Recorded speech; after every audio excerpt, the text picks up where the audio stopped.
देखिए, इरफान कादर साहब ये कह रहे हैं कि मुझे तफसीली सुप्रीम कोर्ट की जजमेंट्स पढ़ने की इजाज़त दी जाए और मुझे आइन के जो आर्टिकल्स हैं दीगर 63A1 के साथ साथ मुझे दीगर आइन के आर्टिकल्स भी पढ़ने की इजाज़त दी जाए। ताहम अदालत जो है वो शॉर्टेज ऑफ टाइम और जल्द इस मुकदमे के फ़ैसले के लिए ये चाहती है कि जो रेलेवेंट क्वेश्चन है उसका जवाब दिया जाए कि ये कहाँ पर तहरीर है कि पार्टी हेड के बजाय पार्लिमानी जो पार्टी है या पार्लिमानी लीडर है वो फैसला करेंगे, ये कहाँ पर तहरीर है। ये अदालत का एक बुनियादी सा सवाल है जिसका जवाब जो है वो इरफान कादर साहब देने के बजाय सुप्रीम कोर्ट की जो दीगर जजमेंट्स हैं उनका हवाला दे रहे हैं। सुप्रीम कोर्ट की जो 17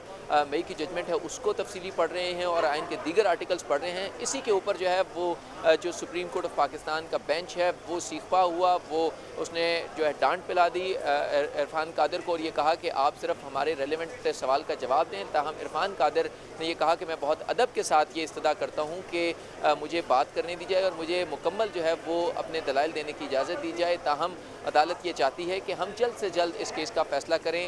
इर्रेलेवेंट बात ना हो, किसी भी तरीके से गैर मुतल्लिका बात ना हो। ताहम सुप्रीम कोर्ट ऑफ पाकिस्तान इस वक्त